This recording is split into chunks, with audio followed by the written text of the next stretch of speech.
Assalamualaikum warahmatullahi wabarakatuh. Alhamdulillah, hari ini pada kesempatan pagi hari ini kita masih diberikan kesehatan untuk terus menuntut ilmu sebagai bekal masa depan kita nanti. Untuk bahasa Inggris pada semester 2 akan ada sekitar 5-6 materi yang akan kita pelajari.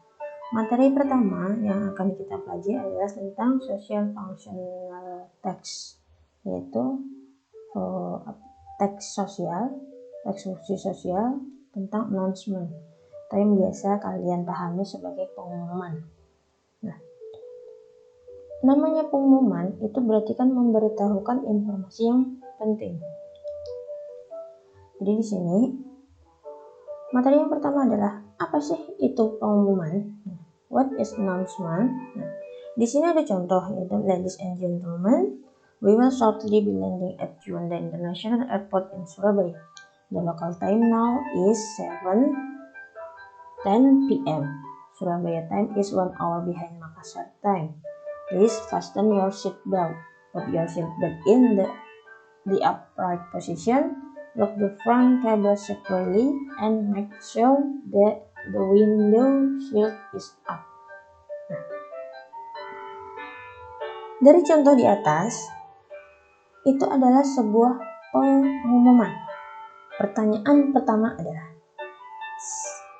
who is the announcement for? Who artinya siapa. Announcement artinya pengumuman. For itu untuk. Jadi kalau ditanyakan, untuk siapa pengumuman itu? Untuk siapa? Untuk pengumumannya untuk siapa? Di sini ada we will shortly be landing at Juanda International Airport. Nah, berarti kita akan segera mendarat di Bandara Internasional Juanda.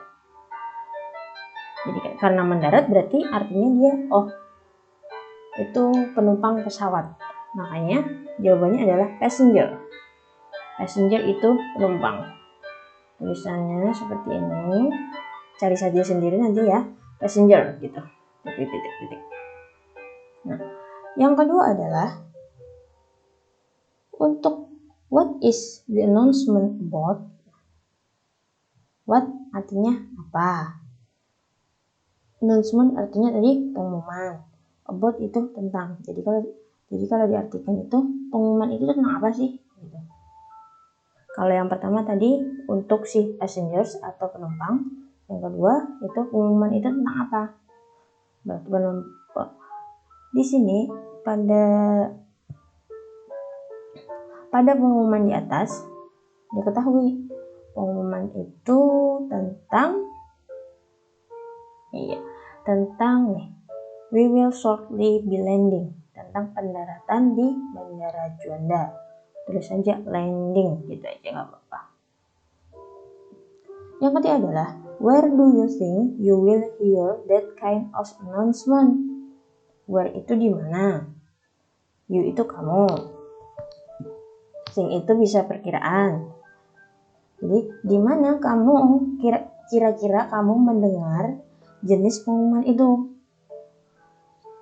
Berarti jawabannya karena mendarat itu pengumuman untuk pendaratan, berarti jawabannya in the airplane.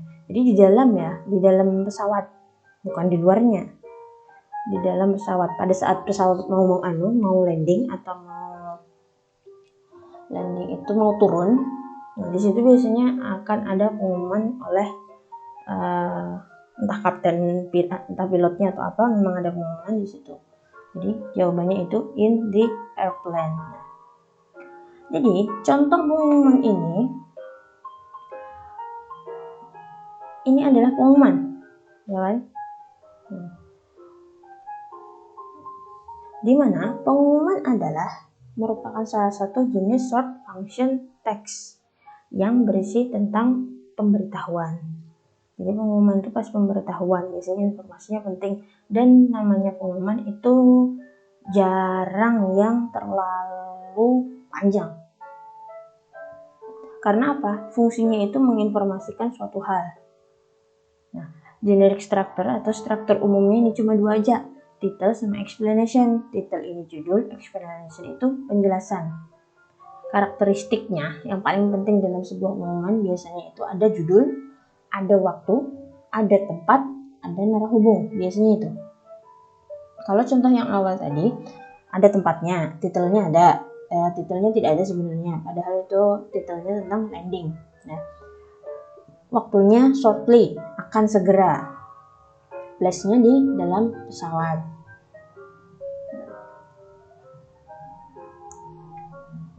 Jadi untuk pengumuman ini materi yang sangat singkat sebenarnya, karena dalam bahasa Indonesia pun kalian sudah belajar tentang pengumuman atau announcement. Bedanya kalau di bahasa Indonesia kalian belajar tentang pengumuman dalam bahasa Indonesia, kalau di sini kalian akan belajar tentang pengumuman dalam bahasa Inggris. Ingat aja, namanya pengumuman itu biasanya pendek, nggak terlalu banyak-banyak, nggak terlalu panjang. Kita lanjut ke vocabulary builder. Dalam setiap materi ada yang namanya vocabulary builder, pembentuk vocab atau pembentuk kosakata. Tujuannya adalah untuk kalian lebih menguasai atau menguasai tentang bahasa Inggris dan menambah kosakata kalian tentang bahasa Inggris. Di sini sudah Ibu susunkan. Kalau di buku paket, bagi yang punya buku paket, itu kalian diminta untuk memasangkan sebenarnya. Tapi ini langsung Ibu susunkan saja. Yang pertama, cara membacanya itu cancel. Cancel itu bentuk verb. Verb itu kata kerja. Cancel artinya membatalkan. A stadium itu stadion. An approval persetujuan. Proses menindaklanjuti. In accordance with sesuai dengan. Unforeseen tidak terduga. A first come basis berdasar yang dulu. Tremendous banyak atau luar biasa. A registration fee biaya pendaftaran. Dan yang terakhir itu reserved itu dipesan. Silahkan latihan dibaca. Kalau pengucapan Ibu itu kurang bagus, jadi silahkan kalian ketik di Google Translate, kalian dengarkan di situ suara dari mesin Google-nya untuk pronunciation atau pengucapan dari vocabulary ini. Nah, tadi kita sudah membahas tentang announcement, yaitu tujuannya untuk apa, karakteristiknya itu seperti apa. Kita akan melihat announcement yang lengkap. Pendek tapi memang lengkap, yaitu tentang announcement about concert cancellation atau pembatalan konser. Pada teks pengumuman ini, kalian akan diminta untuk identify based on the announcement beside ini samping, identify the main ideas of the paragraph and then write the most important detail in your words. Artinya Pak, kalian diminta untuk mengidentifikasi ide utama pada setiap paragraf. Ini paragraf pertama.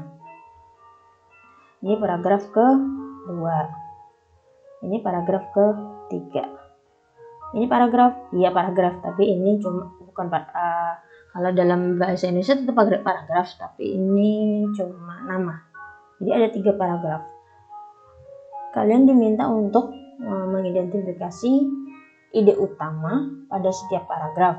Kemudian kalian diminta untuk menulis detail yang penting dalam setiap paragraf itu.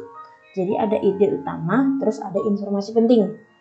Nah, contohnya ini seperti ini.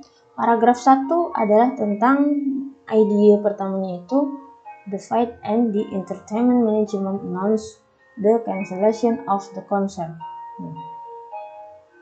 Flight and the Entertainment Management mengumumkan pembatalan konser. Itu ide utamanya. Detailnya, detailnya silakan dibaca. Mana yang kira-kira itu penting. Gitu. Kalau yang ini, the management has just been notified by CGS Entertainment, the artist agency of JYG. Terus yang kedua itu CGS Entertainment has decided to cancel JYG World Tour concert in Singapore. Jadi yang ketiga, the concert is scheduled on 23 April 2011. The concert is held at Singapore Indoor Stadium. Jadi detailnya, kalau ide pertama itu pengumuman tentang pembatalan, detailnya itu si manajemennya itu baru diberitahu sama si GS Entertainment, artis dari JYG, agensi artis dari JYG. Terus yang kedua, decided to cancel, memutuskan untuk membatalkan tour konser JYG di Singapura. Yang ketiga itu konsernya dijadwalkan 23 April. Yang keempat itu konsernya akan diadakan di Singapura Stadion Indoor Singapura. Di sini ada 23 April, ada Singapore Indoor Stadium, ada di pengumuman nih, notified by CGS Entertainment, concert in Singapore. Kalau ditanya, Bu, harus sedikit-sedikit gitu kah? Nggak bisa kah langsung misalkan detailnya itu concert in schedule on 23 April 2013 langsung dilanjut ke sini, Bu, gitu. Boleh. Namanya detail itu kalian itu mencari rincian dari main idea atau ide utama. Namanya detail, kalian menjelaskan ide utama itu. Jadi kalau mau dirinci serinci mungkin kayak yang contoh ini bisa, kalau cuma dalam satu kalimat itu bisa saja. Yang penting lengkap. Namanya detail itu lengkap. Nah, silakan kalian lanjutkan untuk nih paragraf kedua dan paragraf ketiga. Kemudian di sini Ibu berikan yaitu answer of vocabulary exercise page 88. Kunci jawaban vocabulary exercise yang biasanya Ibu minta kalian untuk mengerjakan, tapi untuk sekarang akan Ibu berikan langsung jawabannya. Silahkan dicatat di buku catatan lengkap dengan soalnya. Jadi soalnya apa? Kalau misalkan yang bergaris itu kalian langsung isi dengan ini, isi dengan jawabannya. Misalkan nomor 1. Di sini ada kalimat apa gitu. Biasanya ada kalimat, ada soal, terus nanti kan kalau untuk yang diminta mengisi itu biasanya ada garis bawah. Silakan kalian garis bawahnya diisi dengan ini. Langsung terus lanjutkan soalnya di buku catatan. Untuk bahasa Inggris Ibu tidak memberikan buku catatan atau tugas, tapi cukup catatan saja, di mana tugasnya itu campur di dalam catatan itu. Jadi untuk pertemuan kedua ini kalian mempunyai tugas yaitu mengidentifikasi ide utama ini pada paragraf 2 dan 3, kemudian mencari detailnya. Ya. Atau bisa kita bilang kalian punya tugas task 1. Ya, cukup sekian dari Ibu, penjelasan dari Ibu, semoga dapat dipahami. Apabila ada salah perkataan, salah pengucapan, dan kekeliruan Ibu dalam menjelaskan, mohon dimaklumi karena di sini kita sama-sama belajar. Dasar Ibu itu matematika, bukan bahasa Inggris, jadi mohon dimaklumi. Ibu akhiri, wassalamualaikum warahmatullahi wabarakatuh.